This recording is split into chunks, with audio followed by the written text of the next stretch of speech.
Logic function থেকে Dhaka board 2024 এ আসা প্রশ্নের অ্যানসার দেখে নাও। তোমরা যারা অ্যানসার দিয়ে এসেছো তাদের আমার সাথে মিলিয়ে নাও, একদম শিওর হয়ে যাবে।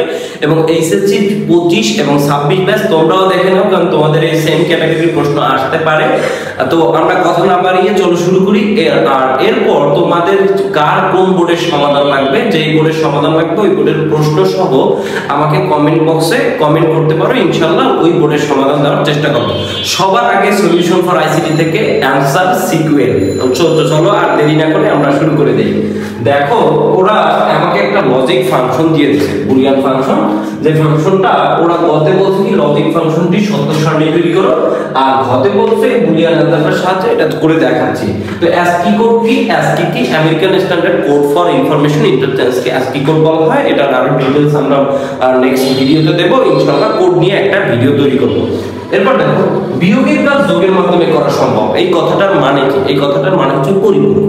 দুইয়ের পরিপূরকে কি করছো, যেমন +50 এর সাথে করছো -40। তো এই কাজের এই পাশে যে ভ্যালুগুলো ছিল, মনে করো 11001 আর এই পাশে যা ছিল 101। সো আমরা কি করি, এই পাশে যে ভ্যালুগুলো ছিল এগুলো কি করছি, বাইনারি যোগ করছি, কথা আর এই পাশে কি ডেসিমেলে বিয়োগ করছি। তাহলে বিয়োগ করলে থাকবে তো 10। তো দেখো এই পাশে করলাম বিয়োগ আর এই পাশে করলাম যোগ, তাহলে বিয়োগের কাজ যোগের মাধ্যমে বা যোগের কাজ বিয়োগের মাধ্যমে। ইয়েস, তাহলে সেটা কি পরিপূরক মাধ্যম। সো সেকেন্ড কোনটা আছে, সেটা হচ্ছে 2 to the power n plus 1। আর n হচ্ছে কি চলক সংখ্যা। কি ভাইয়া? চলক। ঢাকা বোর্ডের কোশ্চেন দেখে নাও। চলক, এখন চলক বলতে কি বুঝি আমরা? অ্যালফাবেটগুলো। এখানে চলক আছে a একটা চলক, b একটা চলক আর c একটা চলক। তাহলে 2 এর পাওয়ার কত? 3 প্লাস 1। 2 এর পাওয়ার 3 এর কত? 8 প্লাস 1, তার মানে হচ্ছে 9। তার মানে 8টা যদি সত্য সারণী তৈরি করতে হয় তাহলে তোমাকে 9টা রো নিয়ে কাজ করতে হবে। তো চলো আমরা 9টা রো নেই। দেখো প্রথমে আমরা রোগুলো নিয়ে নেই।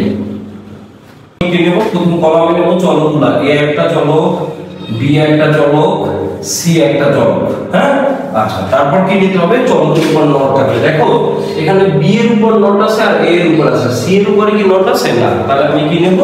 a এর উপরে নট আছে তার মানে a নট, b এর উপরে নট আছে তার মানে b নট। তারপর নিতে হবে যোগগুলো। দেখো প্রথমে a এর সাথে b যোগ আছে, এইজন্য আমি এটা নিলাম, এই যে এটা কি। তারপর কি আছে? a এর সাথে b যোগ আর b নট যোগ আছে, a প্লাস b নট নিলাম। যোগ থাকলে অর গেট আর গুণ থাকলে এন্ড গেট। এতটুকু মনে রাখতে পারলে হয়েছে। এখানে আছে a নট c, আমি নিলাম a নট প্লাস c নিয়ে নিলাম। এরপর হচ্ছে এই তিনটা চলকের মধ্যে গুণ আছে, তার মানে আমি y লিখে দিলাম আর তিনটা চলক না লিখলাম। এটা বুঝতে পারছো? এখন এটার নিয়ম হচ্ছে, সাধারণ নিয়মটা হচ্ছে 0 এর বাইনারি 1 এর বাইনারি, বাট আমরা সংক্ষেপে মনে রাখা হইয়া যে ঘর যা থাকবে, ঘর আছে 8টা, তার অর্ধেক 0 অর্ধেক 1, তার মানে 4টা 0 4টা 1। এই ঘরে 4টা তার পরের ঘরে হাফ। এখানে 4টা হলে পরেরটা 2টা 0 2টা 1, 2টা 0 2টা 1। এখানে 2টা হলে তার পরেরটা একটা 0 একটা 1, একটা 0 একটা 1 একটা 0 একটা 1। আশা করি বুঝতেছো।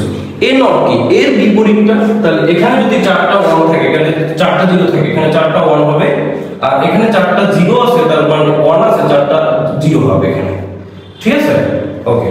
এরপর দেখো বি নট, বি এর বিপরীত। এখানে 2টা 0 আছে, 2টা 1, 2টা 1 আছে, 2টা 0, 2টা 0 আছে, 2টা 1, 2টা 1 আছে, 2টা 0। বুঝতে পারছো? এখন দেখো a আর b এর ভিতর কি আছে ভাইয়া? যোগ। যোগ থাকলে অর্গেটের কথা আছে, যে কোনো একটা ইনপুট বললাম কি আউটপুট 1, আর সবগুলো 0 এর 0। দেখো এই দুইটা 0 এটা 0, এই দুইটা 0 এটা 0, এইখানে একটা 1 1, এখানে একটা 1 আছে 1, এখানে একটা 1 আছে 1, এখানে 1 এখানে 1 এখানে, যে কোনো একটা 1 থাকলে আউটপুট। তাহলে এরপর দেখো কি আছে? a b not. এই দেখো এর সাথে এই b নটের।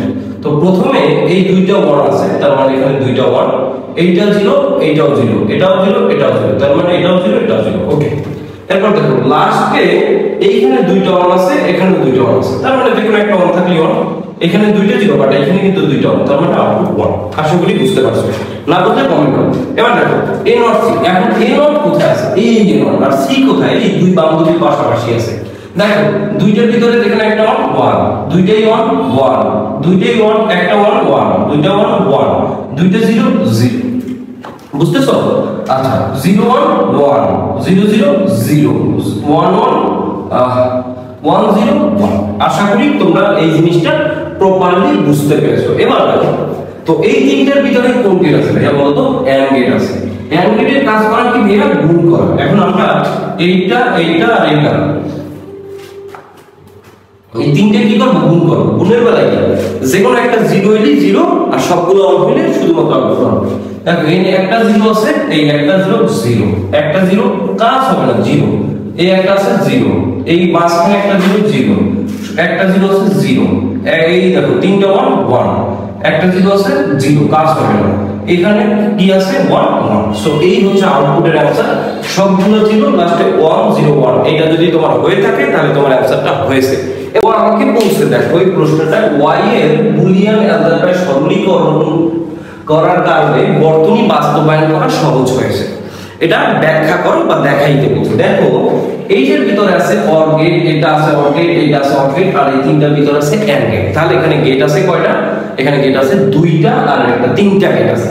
দেখো এই দুইটার ভিতরে যোগ থাকলে অর গেট একটা গেট, এটার ভিতরে যোগ আছে একটা গেট আর উপরে নট আছে, তার মানে অর গেট একটা নট গেট একটা দুইটা, আর তিনটার ভিতরে আছে কি গুণ, তাহলে আছে তিনটা গেট আছে, অর গেট আছে এন্ড গেট আছে নট গেট আছে। তাহলে আমরা লিখি এই অবস্থায় এটার ভ্যালু আছে অর এন্ড নট।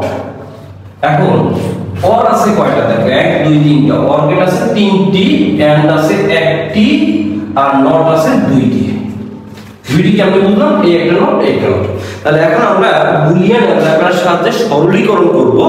সরলীকরণ করার পর এর সার্কিটের কতটুকু পরিবর্তন হবে বা কমবে কিনা সেটা দেখব। চলো তো আমরা প্রথমে কি করব, গুণ করব। এটার সাথে এটা গুণ করলে এ এ প্লাস এটার সাথে এটা গুণ করলে এ বি নট প্লাস এটার সাথে এটা গুণ করলে এ বি প্লাস এটার সাথে এটা গুণ করলে বি বি নট, আর এখানে থেকে যাবে a নট প্লাস c থেকে যাবে, তাই না? আচ্ছা এখন আমরা দেখাচ্ছি যে সরলীকরণ করার পর এটা কি পরিবর্তন হয় তোমরা দেখে নাও। আরেকটা কথা, তোমরা কোন বোর্ডের সলিউশন চাও ওই বোর্ডের প্রশ্ন দিয়ে কমেন্ট বক্সে কমেন্ট করো, ইনশাআল্লাহ আমি রিপ্লাই ভিডিও তৈরি করব। এরপর দেখো a ডট a, তাহলে আমরা জানি a ডট a এর ভ্যালু হচ্ছে a, তাহলে আমরা এখানে a লিখে দিলাম প্লাস a b নট লিখলাম, a b লিখে দিলাম, আর b b নট হচ্ছে 0, কারণ কি a নট প্লাস a সমান 0, তার মানে b not plus b equal to 0, আর এখানে থাকে যায় a নট প্লাস c। তো দেখো এখন এই টোটাল গুলোর ভ্যালু থেকে আমরা কি কমন নিতে পারি? a কমন নেই, তাহলে কি a কমন নিলে এখানে কিছু না থাকবে একটা 1, এখানে থাকে b নট, আর এখানে থাকে কি b, আর এখানে থাকে a নট প্লাস c, 0 কোনো ভ্যালু নেই, এর জন্য বাদ। এখন দেখো এর a into 1 plus b not কত 1, আর এখানে থাকে a not plus c। তো a plus a সমান কি 1, এখানে থাকে কি a not plus c। তুমি জানো a dot 1 সমান হচ্ছে a, তার মানে এই দুইটার পরিবর্তে বসিয়ে দাও a, আর এখানে থাকে কি a not plus c। এখন তুমি কি করতে পারো? খুব সহজে এটার সাথে এটা গুণ করতে পারো, a not প্লাস এটার সাথে এটা গুণ করলে ac। আমি খুব ধরে ধরে বোঝানোর চেষ্টা করতেছি, এরপর যদি তোমাদের বুঝতে অসুবিধা হয় কমেন্ট বক্সে কমেন্ট করতে পারো। এবার দেখো a ডট a নট এটার ভ্যালু 0, আর এখানে থাকবে ac। তো এখন আলটিমেটলি এটার রেজাল্ট হচ্ছে ac। এখন এইটা থেকে যদি তুমি সার্কিট রাখো a আর c, তাহলে এই দুইটার ভিতরে গুণ আছে, তার মানে হচ্ছে এন্ড গেট। এই হচ্ছে যে তোমার পয়েন্ট। তো এখন আমাকে বলছে বুলিয়ান অ্যালজেব্রার সাহায্যে সরলীকরণ করার ফলে সার্কিটটি বাস্তবায়ন করতে সহজ হয়েছে, ব্যাখ্যা করো। তো এই অবস্থায় যদি তুমি সার্কিট রাখো তাহলে তোমার কতটুকু গেট লাগবে? অনেকগুলো গেট লাগবে, যেটা খুবই কম্পারেটিভ এবং জটিল একটা প্রক্রিয়া। আর এটাকে যদি তুমি সিম্পলিফাই করো বা সরলীকরণ করার পর তোমার গেট লাগছে একটি। তাই বলা যায় এটাকে বুলিয়ান অ্যালজেব্রার সাহায্যে সরলীকরণ করলে বাস্তবায়ন করা সহজ হয়েছে।